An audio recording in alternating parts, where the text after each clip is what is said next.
Bueno, pues buenas tardes. Un viernes más estamos aquí presentando estos bienes culturales de la Falange. Hoy está otra vez más Carlos Rodríguez, que es el camarada que habitualmente ya sabéis que lo presenta, y hoy me toca a mí hacer también de Cicerón, en este caso de Javier Mas, y de este libro que presentamos hoy, Nazis en España, la quinta columna de Hitler. Javier Mas, aquí a mi izquierda, nacido en 1971, o sea, no es ni joven ni mayor, o sea, es una edad cercana, ¿no? Bien joven, cercana a la mía. Reside en Castellón, aunque compatibiliza su trabajo entre Valencia y Madrid. Es doctor en Historia Contemporánea y académico de la Real Academia de Cultura Valenciana. Ha ejercido su labor docente en diferentes universidades: Jaime I de Castellón, Cardenal Herrera de Valencia, en el CEU de San Pablo de Madrid, en la Universidad de Bucarest, y en la actualidad es profesor de máster en la Universidad Católica de Valencia. No quiere decir que regale máster así por las buenas, como habitualmente estamos viendo todos los días en la prensa. Ha centrado su trabajo investigador en los años 40, completando diferentes ensayos sobre el proceso de reconstrucción física tras la Guerra Civil Española, sobre Serrano Súñez, sobre la represión en la retaguardia republicana, sobre la arquitectura de Estado de los años 40 y un largo etcétera. Ha realizado diversas conferencias sobre el papel de España en la Segunda Guerra Mundial, en espacios como el Escorial o en La Granja, además de formar parte de mesas de trabajo al respecto en universidades como el CEU San Pablo, que os he mencionado, la Universidad de Valencia o la Universidad Miguel Hernández de Alicante. Es autor en numerosos artículos y trabajos de investigación publicados en revistas especializadas y de alta divulgación como Historia y Vida, Estudios Históricos, Pracar y otras. Entre sus últimos libros de ensayo destacamos, además del que hoy presentamos, 1914, la Primera Guerra Mundial, la Guerra Civil en las comarcas del sur del Castellón, Castellón, región devastada, la reconstrucción física tras la Guerra Civil, reconstruir después de una guerra, levantamiento popular y convocatoria a Cortes, Castellón 1812, ni más ni menos, proyecto Thule, la Gemma de Artorius, bueno, un largo etcétera que también. Sí, pero ya que me quedan 3 o 4 voy a decir la Tiara de la Luna, el Valle de Nicandro, Años de Rencor y Niebla. Me refiero que es un historiador con mayúsculas. Como hemos dicho tantas otras veces, aquí en esta mesa se sientan camaradas y menos camaradas que tienen algo que decir y que a veces podemos estar todos de acuerdo, o algunos de acuerdo y otros no de acuerdo. El caso es tener pluralidad en lo que pensamos. La historia, como habitualmente decimos los falangistas, no la escriben los políticos, la escriben los historiadores como él, como Javier, y luego ya cada uno saca sus propias conclusiones. En lo que estamos en total desacuerdo los falangistas es en el adoctrinamiento en las aulas, de que sean colegios, institutos, universidades. Ellos tienen que decir lo que piensan sobre la historia y nosotros, a la vista de lo que leamos y estudiemos, sacamos nuestras propias conclusiones. Nadie nos tiene que enseñar lo que queremos o no queremos aprender. Y esa es la historia de verdad con mayúsculas de España. Y es en esa historia, poco o mucho, ha participado fundamentalmente en los últimos 85 años la Falange. Javier, esta es tu casa y di, por supuesto, lo que se te ocurra y lo que quieras. Aquí puedes hablar con total libertad, sin ningún problema. Gracias por venir a tu casa.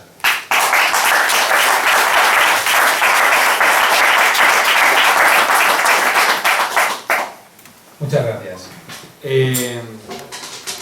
La verdad es que cuando yo he entrado por la puerta y después de recorrer toda la zona de dentro, pues me he achicado, porque es historia viva.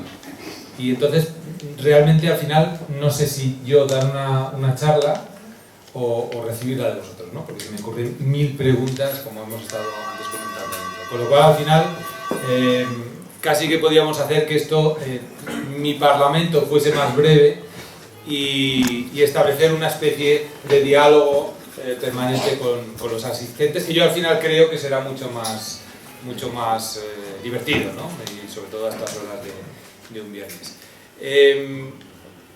Yo insisto, la verdad es que tampoco venía con la idea de centrar la charla en un punto, y después de estar ahí dentro yo lo centraría en otro, y claro, uno pues no puede variar así. Yo, de todos modos, como el ámbito que desarrollo en el libro y en el que más me he centrado en los últimos años ha sido la posguerra, y la posguerra tiene parte de guerra, que es la guerra mundial. Pues trataré de analizar un poco esa situación, ese periodo de guerra que va desde el 39 hasta el 45.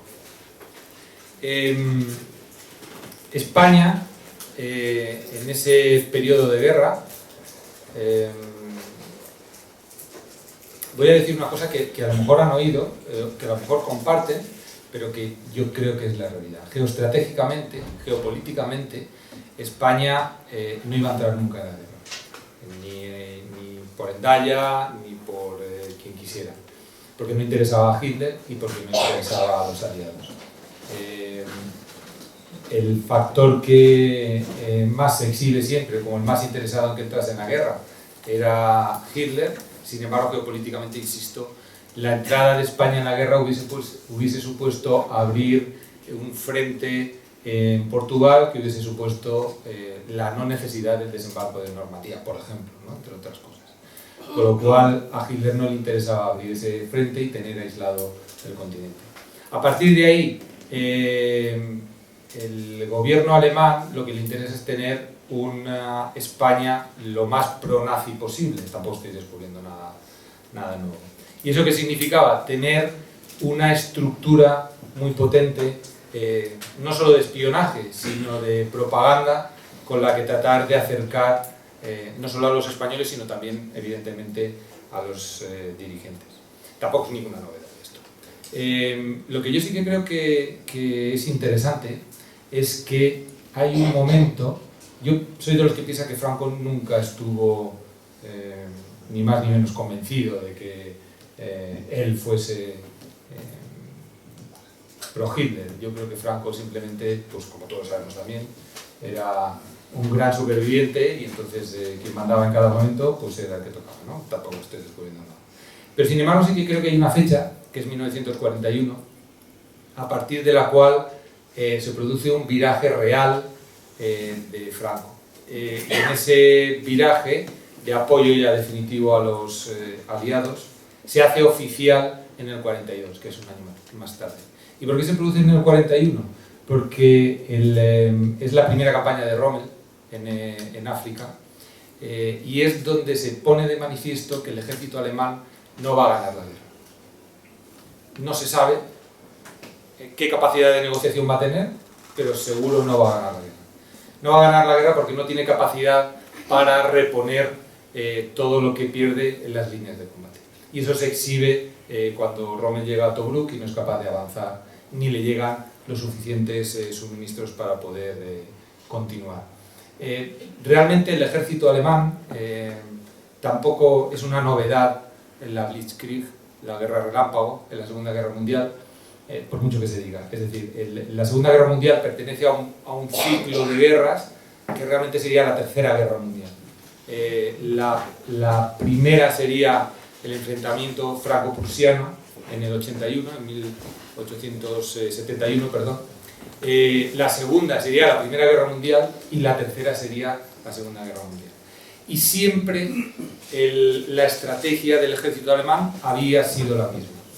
Es decir, un ataque frontal muy rápido que turbe al gobierno enemigo y que ellos ocupen el poder y por tanto tumben ese estado, ¿no? Eso triunfa en la guerra franco-prusiana y cae estrepitosamente en la Primera y en la Segunda Guerra. Por tanto, ya se sabía la estrategia alemana y ya se sabía las carencias de esa estrategia alemana. Si el ejército alemán no es capaz de tumbar al enemigo en las primeras acciones, no va a ser capaz de ganar la guerra. Y eso es lo que le ocurre en la Segunda Guerra Mundial. Se sustituyen las trincheras por un alargamiento de la contienda, pero al final es lo mismo. Y eso se demuestra en 1941. A partir de 1941, Franco, como hemos comentado, vira hacia los aliados, y eso supone que la trama que había iniciado el almirante Canaris en los años 20 y 30 en España para generar esa estructura de apoyo a los alemanes, se le empieza a dar la espalda. El gran valedor de esa estructura había sido en principios de Ramos Uña. Se le empieza a menguar el apoyo y la disposición de dinero y de hombres hacia ese conjunto, sobre todo era cultural. Falange forma algunas de las asociaciones culturales que dan cobijo a ese apoyo de Serrano Suñer a la organización alemana, y en 1942, que se había establecido para Serrano Suñer como el culmen, ¿no?, de su poder, iba a ser, por ejemplo, la exposición en Madrid de 1942, en el Retiro, la exposición de arquitectura hispano-alemana, se convierte realmente en el canto del cisne. Tras el verano, Serrano Suñer es destituido y Franco pues se hace anglo. ¿Qué supone esto para la estructura? Pues supone que a partir de entonces hay una verdadera necesidad por tumbar a Franco por parte del gobierno alemán. Lo intenta en un primer momento con Serrano Suñer, lo intenta en una segunda ocasión con Muñoz Grandes y lo intenta en una tercera ocasión con Yaue. Fracasa en las tres ocasiones de forma sucesiva. Franco va laminando cada uno de los intentos y al final ese apoyo alemán, esa estructura de apoyo alemán se acaba reduciendo prácticamente a Barcelona, que son los más nazis de toda España. Esa estructura, y me alargaré poco más, y así si queréis intervenimos con preguntas y demás, esa estructura de apoyo a Hitler, de esa quinta columna, de esa verdadera quinta columna, tiene múltiples pies, ¿no? Comentábamos antes con José Luis, que vivía cerca, ¿no?, de la sede del partido nazi en Madrid. Realmente la Castellana se acaba convirtiendo casi en el tercer Reich, ¿no? Tiene la sede de todas las organizaciones posibles, incluida Sofindus, que es, me imagino que conocen ustedes, bueno, luego lo recojo, es el entramado empresarial que se dedica a apoyar el espionaje en España. El entramado de espionaje es muy importante para los alemanes, pero no es la única pieza de ese engranaje. Hay una pieza que yo creo que es más importante, que es toda la serie de empresarios, tanto alemanes como alemanes de segunda o tercera generación, que ya habían establecido su residencia en España y que sus negocios permiten financiar estas políticas de propaganda. Y hay una tercera pata que sería la propaganda en sí. La propaganda en sí, bueno, todo este entramado se articula en torno a la embajada. Había sido pensada por Canaris en los años 20, en los años 30 entra en pleno rendimiento, en los años de la República es cuando más efectiva es, y a partir de ahí comienza, digamos, un poco un periodo de declive, ¿no? Forzado también por Franco, que los va acorralando, primero sin mucha intensidad y a partir del 41 con completa intensidad. Y ese entramado de propaganda que se repite desde la embajada en todos los consulados de España, las ciudades donde había mayor presencia de ciudadanos alemanes eran las que tenían los consulados más potentes, que vienen a coincidir también donde existían las empresas más fuertes en manos de los alemanes, por ejemplo, Vigo, toda la zona de Galicia que recogía el wolframio convierte a Galicia en un puntal importante, Andalucía, evidentemente con las minas, con Río Tinto y demás, Valencia, con toda la exportación de naranja, que se convierte o tiene un papel fundamental durante toda la guerra de abastecimiento de alimentos. La verdad es que la naranja, yo soy valenciano, ¿no? y me toca hacer aquí un paréntesis, pero la naranja ha tenido un papel mucho más importante de lo que creemos en la sociedad y en este caso en la guerra, incluso en la guerra civil. Cuando Franco rompe el frente a través de Vinaroz, los soldados se alimentan de las naranjas que van comiendo a medida que avanzan hacia el sur, hacia Valencia o hacia el norte, que había menos, ¿no? Pero los catalanes apenas tenían. Y era un ejército muy bien alimentado. Y en toda la zona de Levante, la naranja se convierte en un puntal de ese de ese ejército franquista. Bueno, pues ese mismo papel es el que hace la naranja en Alemania. Durante los últimos... La naranja tiene un papel importante hasta mediados del 44, donde caen las importaciones por parte de Alemania de forma... o caen las exportaciones desde Valencia de forma importante. También era normal porque ya Alemania estaba en las últimas, dando bocanadas y demás. Pero hasta entonces había supuesto una fuente muy importante de aportación de vitaminas para los alemanes. Y sobre todo desde mediados del 43 hasta mediados del 44. Bueno, pues como decía, en Valencia también hay un consulado muy potente que luego tiene ramificaciones hacia Castellón y hacia Valencia. Hacia Alicante. Hacia Alicante tiene un componente más militar y hacia Valencia y Castellón un componente más político. Y luego estaba Barcelona porque el puerto, evidentemente, permitía unas mayores exportaciones. Bueno, pues este entramado se sustentaba desde el punto de vista de propaganda a través de las instituciones que ellos mismos generaban. Por ejemplo, los colegios alemanes solían estar en estas principales ciudades. Bueno, se me olvidó un foco importante que es en la zona norte. Es evidente allí el tema de la... El tema de la industria pesada, pues,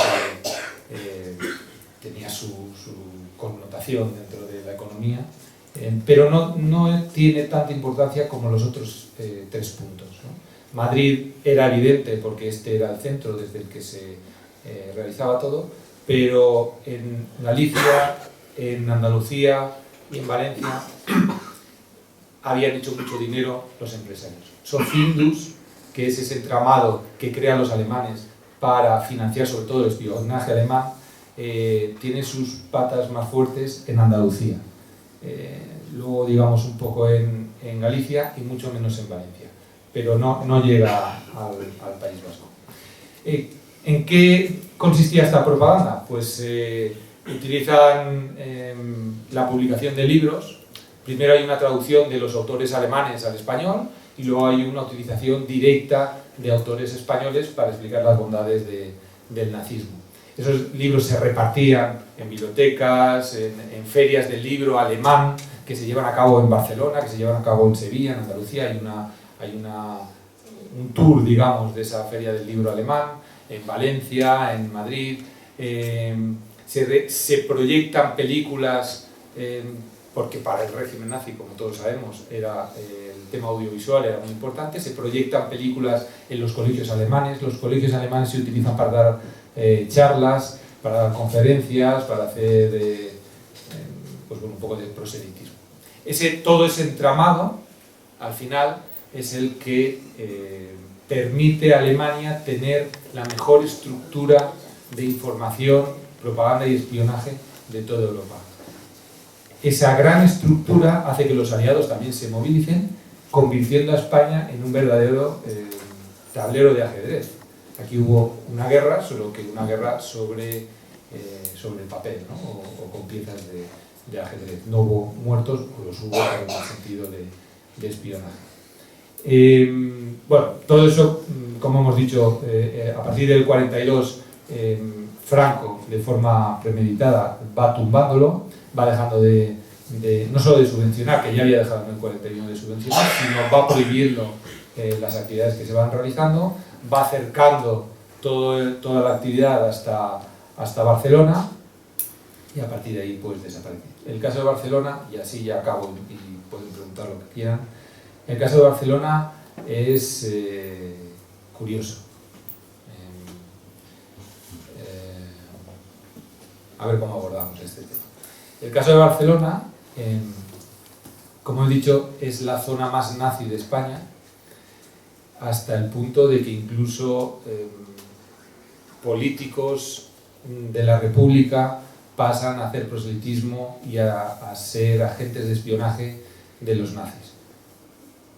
Cargos públicos de Esquerra Republicana y cargos públicos del Partido Socialista. No son nunca de la derecha. estos cargos públicos se les manda a Andorra para que desde allí se trate de cobijar todas las actividades que se estaban haciendo. Y traten, entre otras cosas, por ejemplo, en España no hay, y eso también diferencia de Alemania, por supuesto, no hay racismo contra los judíos. Franco nunca ha sido antisemita e incluso en el 44 hay políticas de ayuda a los que huyen de los campos de concentración desde Europa. Sin embargo, estos catalanes republicanos nazis son los que tratan de impedir las caravanas de los que huyen de los campos de concentración judíos a través de España. Además, se da la anécdota, por ejemplo, que tras la muerte de Hitler, los catalanes en Barcelona celebran el ascenso al poder de Hitler. Es decir, muerto Hitler, pues se acabó la guerra, ¿no? Pues ellos sostienen ideológicamente el nazismo más allá del propio nazi, ¿no? Del propio creador del nazismo. En fin, este es un poco el panorama que hay en España y que, como digo, yo creo que nunca lograron. La gran derrota es una gran maquinaria, pero que no logró su objetivo, que era tratar de convencer al pueblo español y, por supuesto, a los dirigentes de ese ladeamiento de España hacia las tesis nazis. Será, por ejemplo, la circunstancia. Hay un tema que he estudiado mucho, que es la reconstrucción en España. La reconstrucción se pone como ejemplo en el resto de Europa, tanto de los aliados como de la zona nazi, como ejemplo de cómo reconstruir una ciudad devastada por una guerra. Moreno Torres, que era el director de Regiones Devastadas, se le invita por parte del gobierno alemán, a través de una internacional que había hecho sobre la reconstrucción, se le invita a formar parte de ese equipo más o menos pro-nazi que estaba tratando desde el punto de vista arquitectónico la reconstrucción de las ciudades. Bueno, pues Moreno Torres en el 41 le dice que está muy bien, que lo agradece mucho, pero que él está a otras historias y a otras cosas. Curiosamente, Regiones Devastadas empieza a adelantar lo que va a hacer toda la administración del Estado con respecto a esos cantos de sirena de la administración nazi. Tampoco es anormal, porque Regiones Devastadas es el primer ente público que adelanta también lo que va a ser la administración española. Y es el ejemplo sobre el que quiere sostener Serrano Suñer la construcción del nuevo Estado, que es obra de él. Es decir, aunque él desaparece, el Estado franquista, el nuevo Estado, lo construye el arquitecto Serrano Suñer. En fin, ya digo que ha sido simplemente una introducción y ahora me gustaría que hiciesen preguntas, y si no, pues yo sigo con el rollo y así les entretengo un poco más.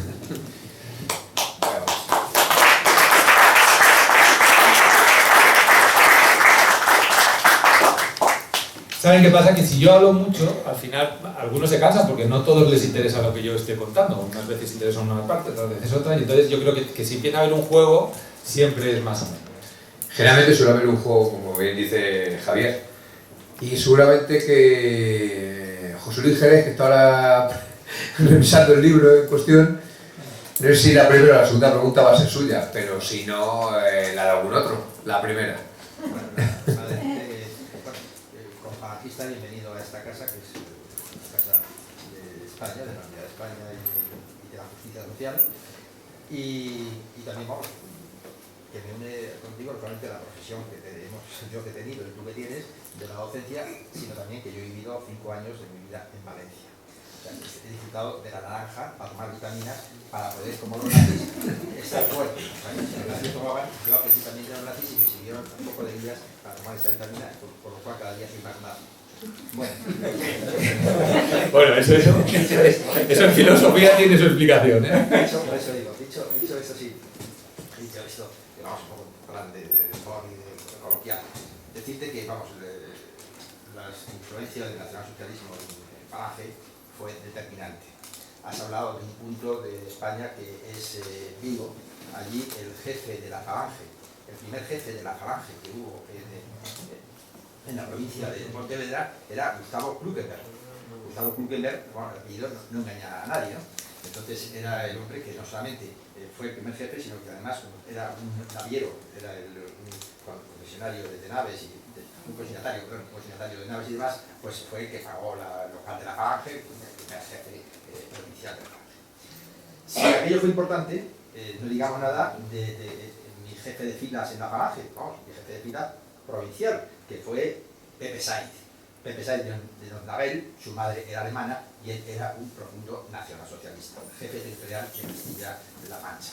Es decir, no digamos también la ayuda que tuvieron personas para llegar a nosotros, como fue nuestro buen amigo, que fue, vamos, el espía en Londres y el servicio secreto alemán, que fue el primer palma de plata de la Falange en Madrid. O sea, el primer palma de plata que le entrega Juan Antonio a la Falange en Madrid capital, pues se lo entrega a este camarada que después fue espía. Es decir, tiene una influencia tremenda.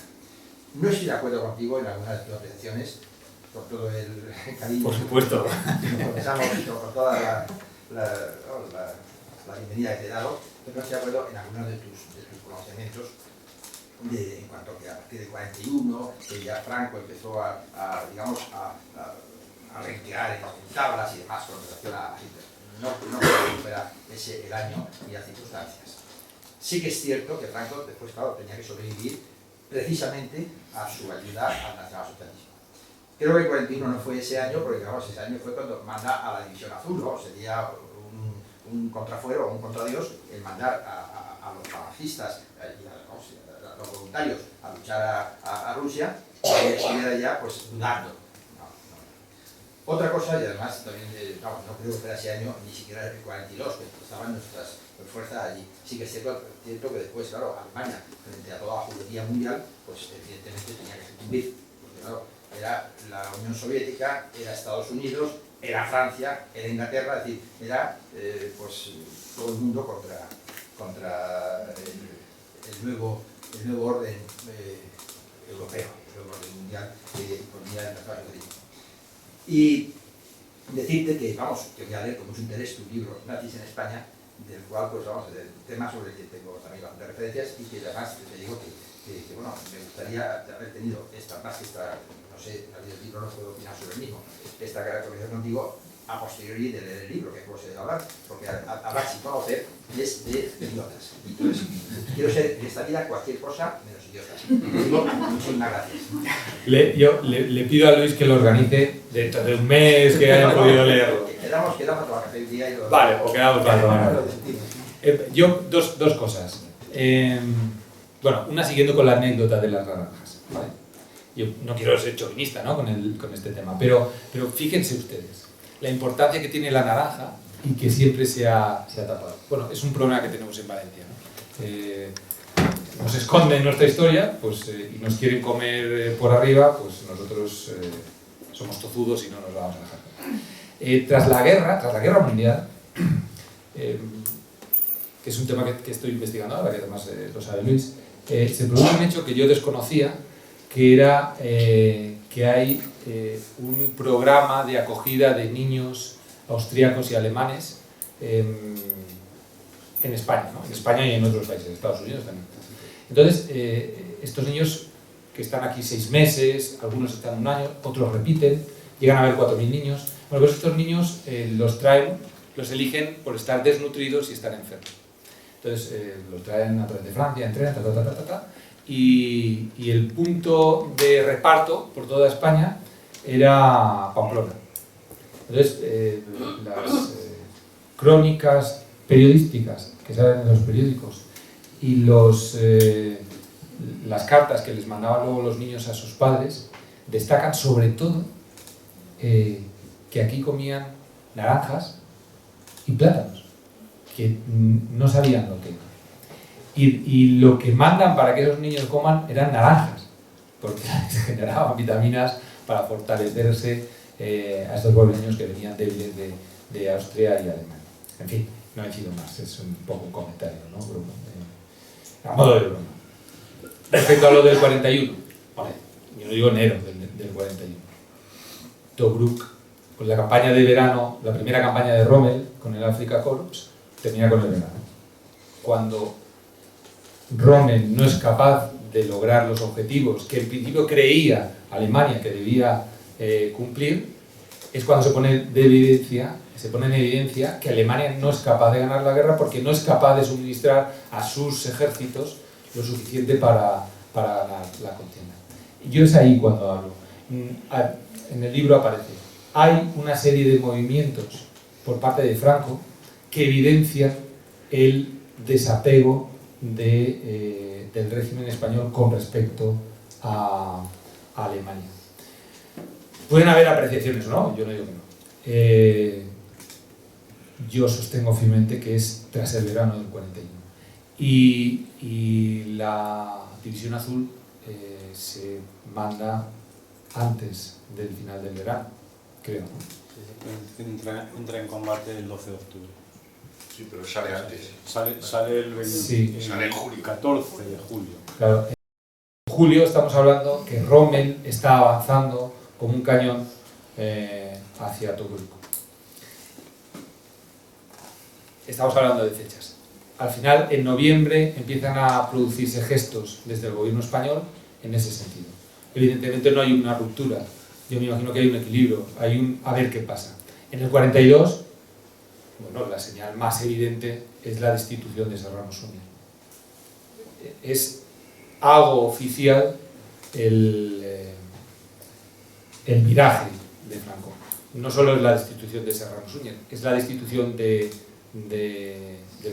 embajador alemán y su sustitución por alguien que Alemania considera que es más duro y por tanto lo que quiere es tratar de doblegar la voluntad de Franco, y es cuando más se conspira para derrotar a Franco.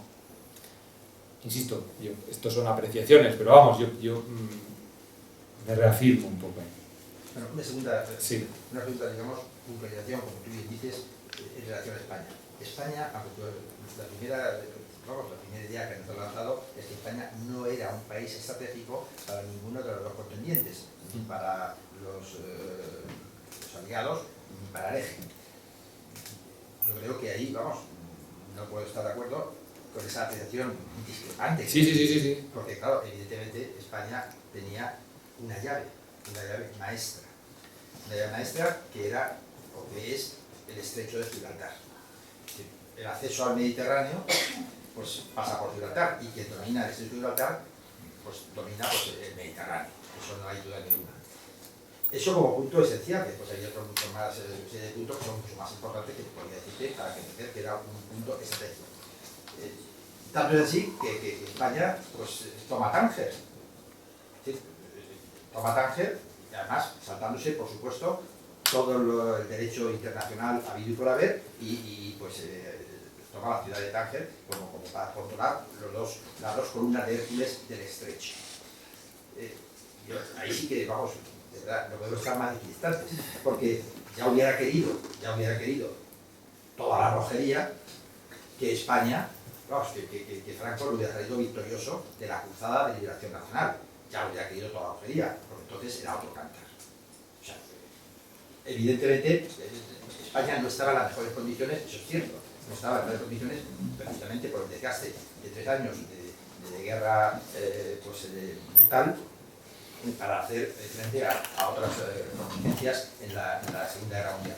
Pero que España era, según mi criterio, digo, esto todo discutible, yo sé que es echar un duelo a la Sí, pero que para mí España era un punto esencial, que inclusive Hitler se planteó pues llegar hasta Gibraltar y se metió un poco el tema, y bueno, no se consumó porque había muchos frentes abiertos. Es que Alemania mantuvo el frente del este y el frente del oeste estaba, vamos, en una tenaza. España, de alguna alguna manera era un poco la salvaguarda de por ahí no, pero que España debió, te lo digo sinceramente, España debió entrar en guerra. Pero debió entrar en guerra porque ahí no era una guerra, unas hazañas bélicas entre dos bandos contendientes, no, ahí es que se estaba, vamos, de alguna forma, debatiendo el futuro del continente y de la humanidad. Es decir, eso era la guerra del judaísmo mundial contra los hombres que no querían ser esclavos de ese judaísmo. Es decir, eran dos concepciones de vida, por la vida semítica y la vida usurera y la vida de mercado y la vida de no sé qué, frente a la vida del honor. Y entonces, claro, frente a esa pugna, era una lucha de titanes entre esos dos conceptos irreconciliables, aceite y agua. Y España, ante esa, vamos, es mejor haber entrado aún perdiendo con honor que no entrar. Yo enteramente, o sea, yo entiendo que España debió por correspondencia, porque Hitler no tuvo duda.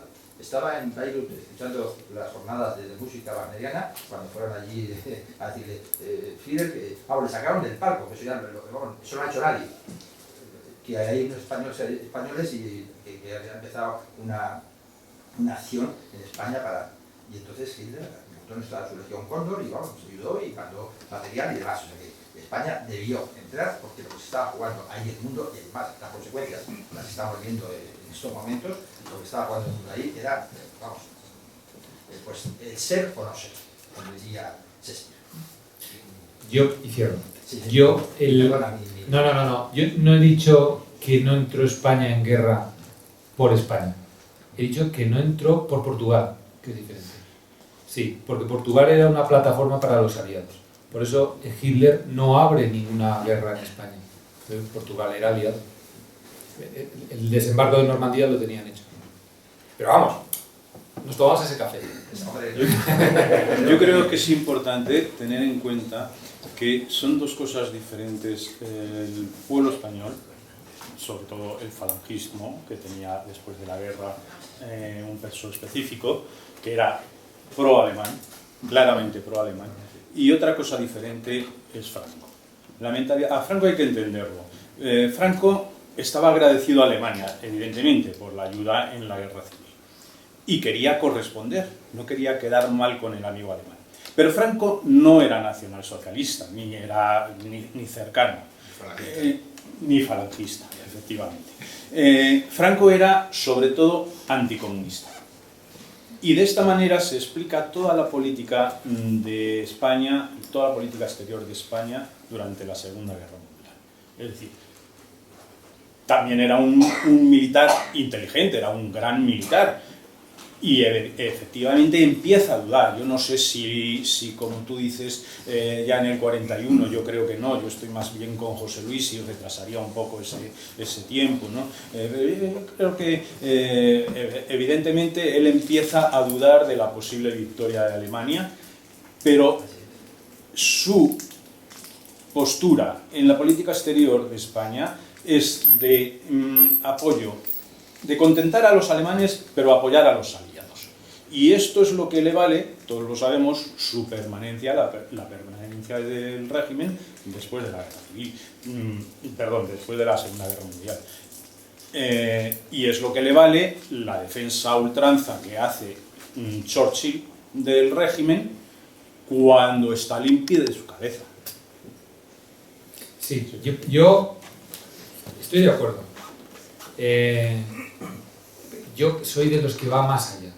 Es decir, yo creo que Franco nunca es pro-alemán. Y lo has matizado tú muy bien. Se siente agradecido con aquellos que le han ayudado a ganar la guerra. Pero nunca es pro-alemán y también lo saben los aliados, creo. Porque el nivel de inversión privada y pública de Estados Unidos en España no desaparece en ningún momento. Nunca.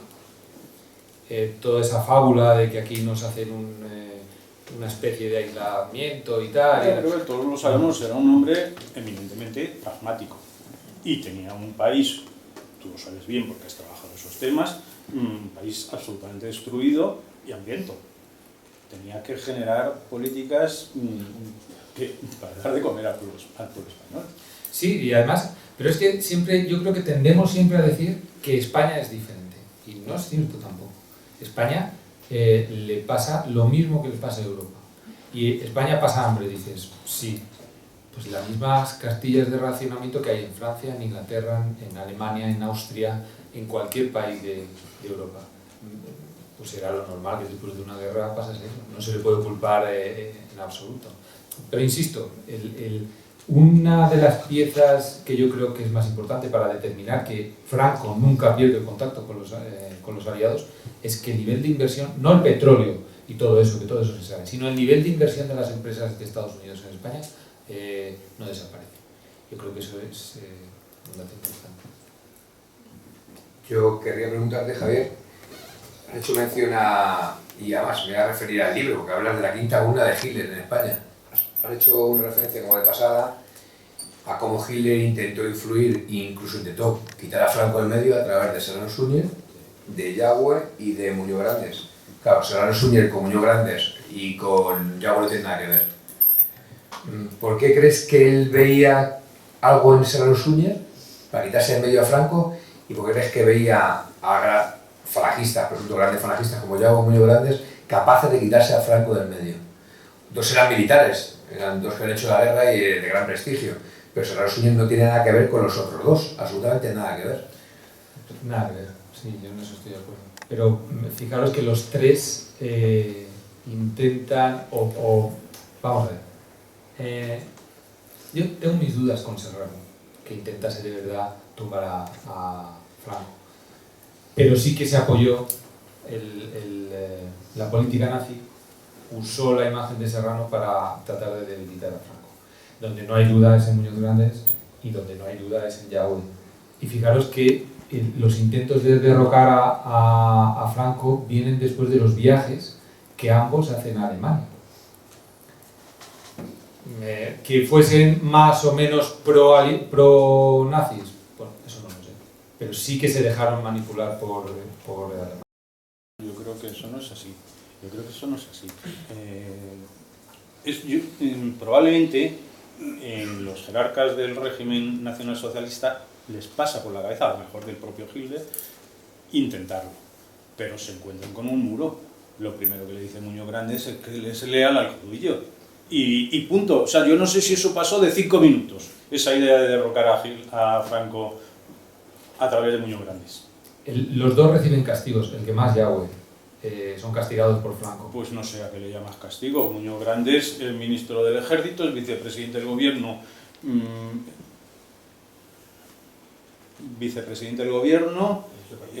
bueno, sí, el secretario nacional del movimiento antes, lo es todo en el régimen. Y además se lo trae a su lado. Es verdad, puedes decir, es que se lo trae a su lado para controlarlo. Bueno, pues también puedes pensar, es que se trae al mejor a su lado. A mí es que el ver peyorativamente todas las acciones de Franco, pues no las... No, yo no juzgo que sea peyorativo o no. Yo creo que se produce esa situación. Yo no juzgo que sea peyorativo que Franco en un momento dado aísle a ese movimiento de la quinta columna. Yo creo simplemente que Franco vira. Y cuando produce el viraje, trata de tapar o taponar cualquier intento de entonces el régimen Hitler, el régimen nacionalsocialista, dice, a ver, un militar que es prestigioso porque ha combatido heroicamente en Rusia, este es nuestro hombre. Y le pasa por la cabeza, pero se acaba en el momento en que Muñoz Grandes dice, no hay nada de lo que hablar. Y se salta a Yagüe. Y Yagüe viaja a Alemania. Y Yagüe exige a los alemanes una serie de condiciones para renovar toda la aviación. Bien. Sí. Y vuelve de Alemania. Y se va a San Leonardo y ya está. Y se acabó. Efectivamente. por eso digo, no es peyorativo. Bueno, yo creo que es así. Que los utilizasen más que ellos se dejasen utilizar. Bueno, puede ser. Pero esto es como el famoso, el tablero de ajedrez del que tú hablas, los servicios de espionaje, las tramas de espionaje de uno y otro, el dinero que se supone y probablemente es verdad, que venía de Inglaterra para corromper a los militares, a los generales franquistas. Pues si eso es verdad, que yo no lo sé, se lo metían en el bolsillo y nadie hablaba con Franco de eso. Nadie intentaba hicieron presionar muy a Franco. Claro, nadie intentaba presionar a Franco. No. Pero es evidente que esas operaciones las hubo. O sea, que Gil en un momento determinado creyó que había que quitar a Franco del medio para que España entrara a la Segunda Guerra Mundial. ¿Eso es evidente o a lo mejor son juegos de... no sé, pregunto, ¿eh? Sí, yo sí. creo que sí que fue evidente, ¿eh? Sí. De que Gil en un momento determinado, todo cuando empieza a ver perder la Segunda Guerra Mundial, cree que España de alguna manera tiene que entrar a la Segunda Guerra Pero Mundial. porque es obligación de un Estado Mayor hacer planes para todo. Es un deseo. Incluso para quitar al jefe de Estado en aquel momento de España. Incluso para eso, claro. Claro. Si me dejas un momento de intervenir, no pensaba hacerlo. No me lo creo, Yahweh, vamos, sabes que era de la misma promoción que el generalísimo, era de la misma promoción. Y no solamente eran todos unos grandísimos y extraordinarios estrategas y militares, sino eran unos grandísimos amigos, o sea, pero amigos ya de la promoción, que desde que tenían pantalón corto. Entonces, es decir, que si Yahweh era el enemigo, tenían el enemigo a su mejor amigo. O sea, vamos, nada de nada. Los que eran enemigos de Franco en aquel momento y donde pudo venir el golpe contra el cabrillaje del generalísimo no fue precisamente ni por Muñoz Grandes ni por eso. Alemania, pues evidentemente puede tener ese pensamiento, ese deseo, esa esperanza, pero vamos, nada de nada. Donde sí hubo fue justamente en los militares monárquicos. Ahí sí que hubo una conspiración contra el caudillo en los años 41, 42, ahí sí que se movieron manejados por Juan III, porque veía que venían otros pretendientes, había otros pretendientes más, estaba Carlos VIII, que venía tal, y Inglaterra sí financió y le dio tal, venía, me refiero a Vigón, me refiero a eso sí que, ahí sí que hubo una conspiración, que si te están en esa fase, estás estudiando, ahí sí pues ya hablaremos en nuestra café que tomemos tranquilamente, te daré documentos y te daré, cantidad de pruebas, cómo estaba de avanzado, movido por el servicio, por la masonería y por el servicio de inteligencia inglés, con grandes sumas de dinero, entre los cuales estaba Varela, aquello que hizo Varela en agosto del 42, fue toda una pantomima justamente, pues movido porque estaba movido por los hilos de que lo movían. Franco tuvo el peligro de dejar la jefatura de Estado por parte de los militares monárquicos, Indelán, Vigón, etcétera, etcétera, etcétera. Por parte, de Yahweh y por parte de Muñoz Grandes, antes se dan ellos un tiro que quitar a Franco el poder. Lo que pasa es que Alemania, pues yo pensaba que los gente son mucho más decididos, porque ni uno ni otro era gallego. O sea, si no te digo eso, decidido que, claro, Alemania decía que este señor, Franco, no sabemos cómo piensa. Eso de la escalera parece ser que los alemanes lo entendieron con Franco. No sabía si Franco era su mejor aliado o pasaba por allí. Entonces, claro, ante esa incertidumbre que les manifestaba su carácter gallego, de esa indefinición fisiológica, pues claro, evidentemente pensaron que quizá Muñoz Grandes y Yahweh tenían otra mirada. Pero el peligro no estaba en ninguno de esos dos, el peligro estaba en lo moral. Y además, eso ya te vas a necesitar cosas que te vas a quedar, Sí, yo es que Te vas a tener que llevar un termo. Don Juan de Borbón, nos quejamos de Sánchez, que es cambiante, pero Don Juan de Borbón era una cosa que te deja estupefacto, ¿no? Yo leyendo cartas privadas de Bedoya, que es agregado en Portugal, alabando los triunfos de Franco en la guerra civil. Y luego se convierte en el peor enemigo de Franco. Pues estos bamboleos y pidiendo por favor a Franco dejar que le deje ir a luchar con el ejército nacional. Pero en eso tienen mucha culpa los ingleses, porque Claro. fueron ellos los que le convencieron de que era posible. Claro, pero bueno, todas las dos partes siempre han buscado sustituir a Franco y Franco no lo ha sustituido nunca a nadie. ¿Alguien más? ¿No? ¿Te has Mario muy callado o qué? ¿No tiene ganas o qué?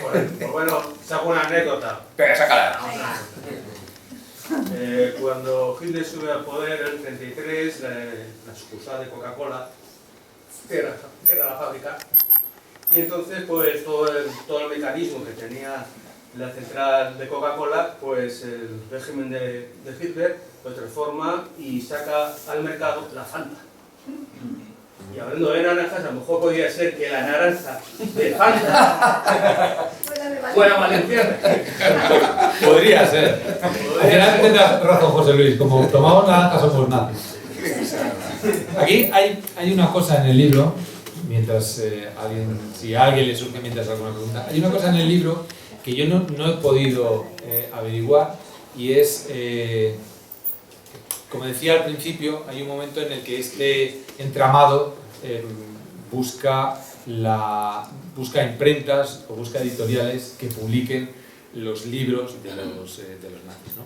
Entonces, los dos grandes pies es Barcelona, con 2 o 3 editores, y Madrid con 2 o 3 editores. Lo que no he logrado saber es la afiliación de estos editores de Madrid. Me imagino que es evidente que tendrían su vertiente pro-alemana, ¿no? Más que pro-nazi. Pero no he sabido nunca si llegan a pertenecer a... ¿A qué te refieres? ¿A Rubiños? Sí. ¿A Rubiños? Por ejemplo. Sí, bueno. Hay 2 o 3 más, ¿eh? Sí, yo sé. Pero lo que pasa es que Rubiños es la que más... Sacó así los libros que más... Evidentemente tenía la simpatía porque la tenía. Sí. Y además, sobre todo tenía que ver por la que tenían porque era quien les financiaba. Claro, ahí voy, ¿no? Al final es una empresa y te da dinero. Medir el grado de... No, pero compromiso ideológico. medirlo, por ejemplo, si pertenecía a Falange o no pertenecía a Falange. No, no no tiene nada que ver con Falange. Nada. Sí que es cierto que ahí, como digo, quizá, tengo una idea, quizá primaba, pues, vamos, los remanes financiaban las obras. Entonces, claro, evidentemente, pues Rubiño estaba, vamos, encantado de ser conocido.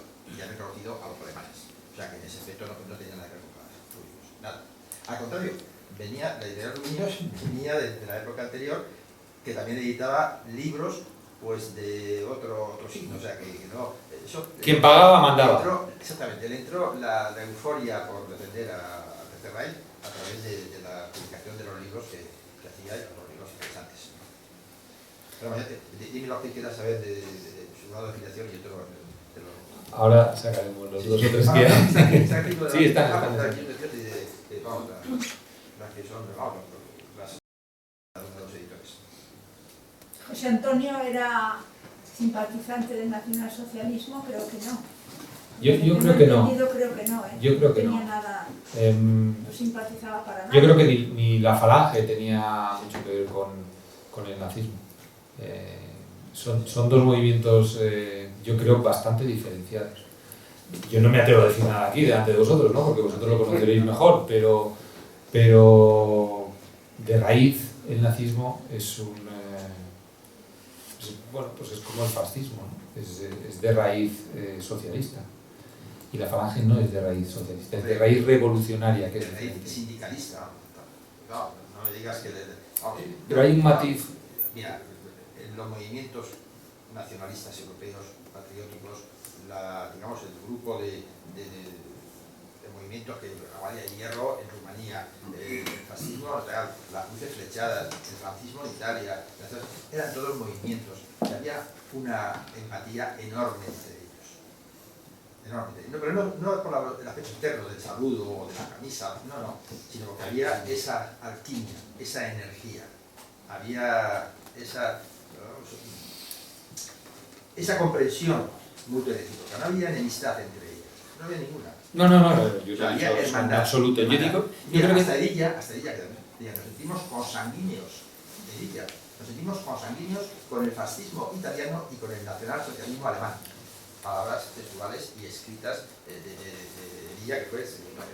Pero también es verdad, José Luis, que el nacimiento del nacionalsocialismo y del fascismo no tiene nada que ver con el nacimiento de la Falange. Bueno, evidentemente. Hitler y Mussolini vienen donde vienen y José Antonio precisamente no viene de ese mismo mundo. No tiene nada que ver. Pero es que el fascismo y el nacionalsocialismo tampoco tienen nada que ver. No, entre ellos. Lo que te digo que... Sí, pero sí es verdad lo que decía Javier, que sí que tienen y vienen históricamente más cerca del socialismo que, por ejemplo, viene la Falange. Tiene también una reacción contra contra la revolución de octubre del 17. O sea, está claro. No, y contra el final de la Primera Guerra Mundial, por supuesto. Y en el caso del nacionalsocialismo, sí. Que la Falange tenía una admiración por los logros de Alemania y por lo que representaba Alemania, sin duda ninguna. Que, bueno, inclusive hasta en el más que leer el periódico Fe, o sea, el escenario, o sea, que había una simpatía total. Sí, pero yo insisto que creo que hay un matiz. Hombre, hay muchos matices, es que claro, nosotros tenemos como cualquier, aquí hay matices con la huella de hierro, matices con los franceses, o sea, hay matices con todos. Lo que sí que es cierto que el movimiento que se generó de esas juventudes renovadoras o regeneracionistas del siglo XX, era el movimiento fascista hablando en términos. Claro, yo creo que ese matiz, yo creo que ese matiz es el importante.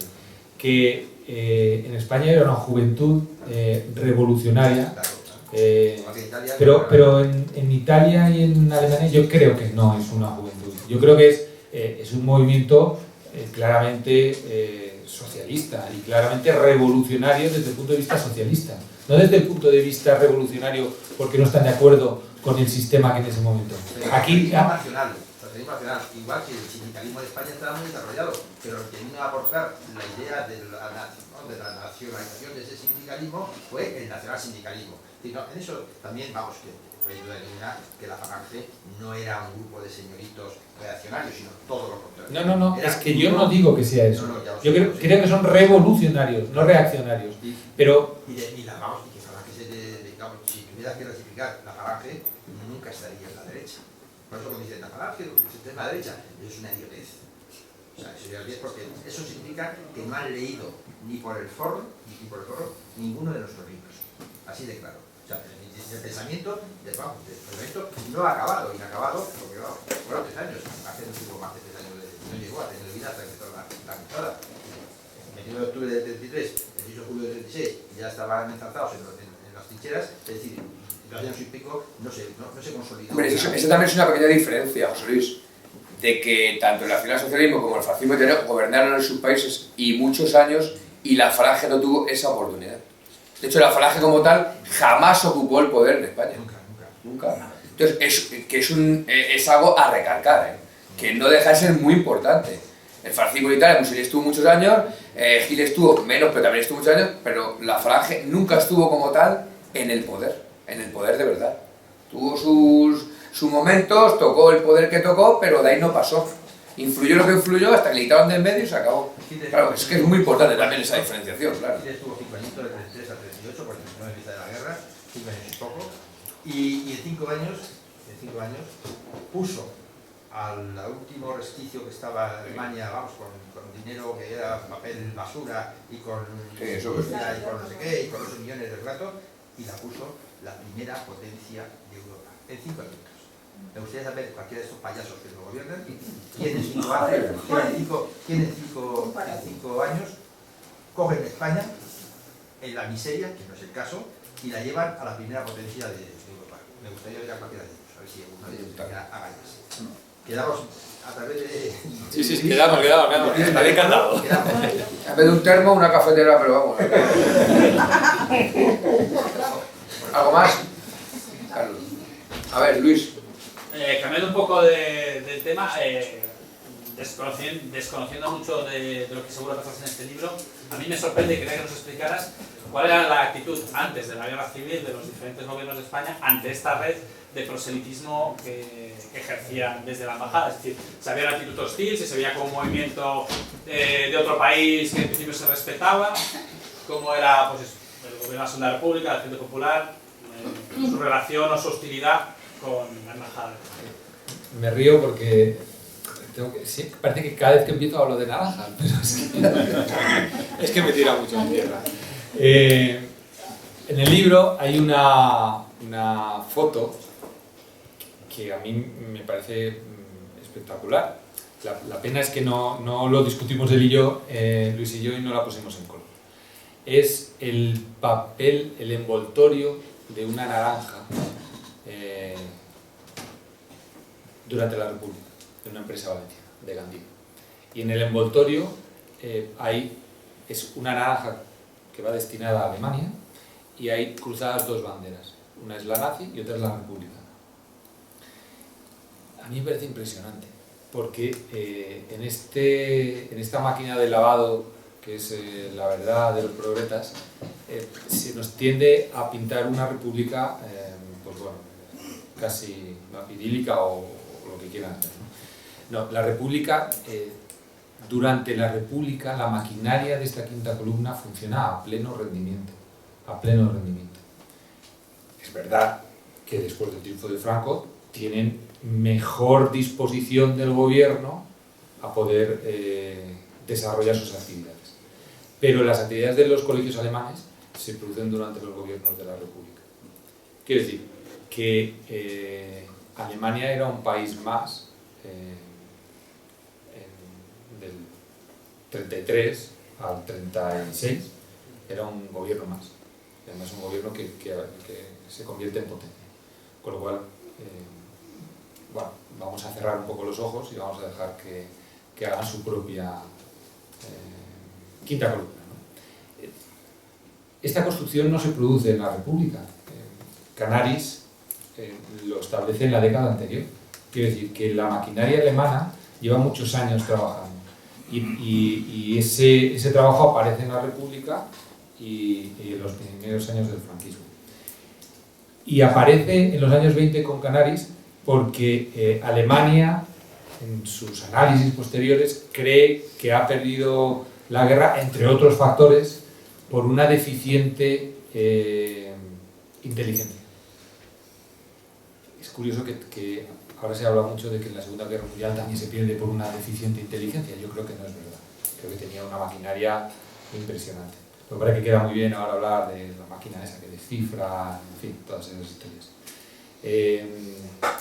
Y han hecho una película y todo eso. Pero Alemania destina, antes incluso del Tercer Reich, destina a Canaris, a la Almirante Canaris, a que establezca en España un entramado suficiente para dar información al gobierno. Y eso se desarrolla hasta convertirlo en un eje de presión. Y les dejan, antes de la República, con Primo de Rivera, les deja la República, les deja el PSOE, la CEDA y quien sea, y ellos trabajan. Y las grandes fortunas se hacen en ese periodo, además. Las grandes fortunas de los empresarios alemanes o proalemanes se hacen en ese periodo. En Valencia se hace rico exportando naranjas. En la época de la década de los 30, el que es cónsul en Valencia, cónsul alemán, que es Máximo, cuyo nieto ha sido conseller del PP en el Consejo, en la Generalitat Valenciana. Quiero decir que es en ese momento lo mismo que pasa en Andalucía o pasa, bueno, a lo mejor es un poco más posterior en Galicia. Con lo cual yo creo que bueno, pues, igual que representar a Italia o Alemania, que eran la representación del mal, que nadie los tragaba, pero realmente pues, todos querían hacerse fotos con Mussolini, porque era el ejemplo de estadista europeo y los primeros eran Inglaterra. Pues yo creo que a Alemania se le deja también. No sé si he respondido. Sí, gracias. ¿Algo más? Sobre el almirante Canaris, era un doble agente. Él pertenecía al I-6, británico. De hecho, se le descubre por los defectos en los torpedos en Narvik, que todos no estallaban y había sido por intervención directa de Canaris para dar una salida a la flota británica. Eso es uno de los que es defenestrado Canaris. Sí, pero por eso luego viene Storer, que se convierte en el gran muñidor de todo ese aparataje durante la guerra. Eso es, me chocaba un poco el efecto de que Canaris hubiera preparado todo esto porque era un doble agente. Pero es que realmente lo prepara. El hecho de que seas un doble agente no significa que hagas mal el trabajo que te has hecho. No, si no, eso no lo discuto. Simplemente es el dar la nota de que Canaris era un traidor dentro del régimen nacionalsocialista, que era pro-británico desde un principio y de mucho antes. Fíjate, Canaris empieza en el 20, en la década de los 20, Storer empieza prácticamente con la guerra. Es decir, cuando se le descubre lo que tú quieras, lo que tú has comentado ahora, Alemania pone un hombre claramente nazi a trabajar para ellos. Cuando Storer falla en sus previsiones, lo vuelve a sustituir. Y ahí hay un periodo entre la sustitución de Storer con la caída de Serrano y la llegada, primero es Moltke, que se muere, y luego el definitivo. Ahí hay un periodo de vacío de poder que también yo creo que aprovecha el gobierno franquista para acabar de tumbar todo este trabajo. O sea, Javier, en este libro, yo cuando empecé a leerlo, que no lo he leído, voy a encontrar la quinta columna de Hitler, pero no solo en el régimen de Franco, ni durante la guerra, sino incluso en la Segunda República. Sí, sí, sí. Por ejemplo, la quinta columna que intentó presuntamente liberar a José Antonio de la cárcel de Alicante. El cónsul alemán. Por ejemplo. ¿Sí? Sí, o sea, Bueno, yo ese tema no lo he tratado aquí. sí, pero No he que tratado ese tema, pero sí, es la misma quinta columna sí, que ya sí, estaba sí. funcionando en aquel momento. Ya digo que Alicante es muy pro-nazi y muy militar pro-nazi. Y eso se ve en el cónsul, que no lo controla el cónsul, no lo controla Máximo Buch. El Máximo Buch trata de controlar todo el área mediterránea, sin embargo, al final le gana la batalla y Alicante lo pierde, controla solo Castilla. De hecho, hay una cierta discrepancia entre determinadas órdenes que llegan de Alemania, de Berlín, para liberar a José Antonio, la del cónsul, la de la embajada alemana y demás. De hecho, hay una cierta discrepancia por qué deben de hacer con José Antonio. Y el intento, es verdad, más serio que hay para liberarlo, y lo que han liberado, quizás, era el de la Armada alemana. Fue un intento más serio. De hecho, había un submarino. Sí. Un submarino que estaba preparado para la cual José Antonio puede sacar de la cárcel de Alicante. No, y me refiero, aparte de aquella escuadra famosa de la primera línea, pues Ancho de la Cabeza, con Agustín Pernod, el barco de guerra efectivamente que estaba preparado para incluso cubrir la retirada de ese grupo, esa vanguardia armada, era de la Armada alemana, claro. Pero es verdad que se echó para atrás, pues las órdenes que llegaban de Alemania eran contradictorias. El cónsul decía una cosa y lo que le llegaban a los mandos militares del destructor, el submarino y demás, eran otras. No había claridad. O sea, que sé que la quinta columna no debe funcionar todo lo bien que debía. O sí, en el peor momento. O funcionaba sí. hasta cierto punto. Sí. Funcionaba hasta cierto punto. Sí. Eso es verdad, o sí. ¿Algo más? Bueno, vamos a dar un aplauso a Javier. Javier, tienes aquí tu casa, tu biblioteca para que quieras.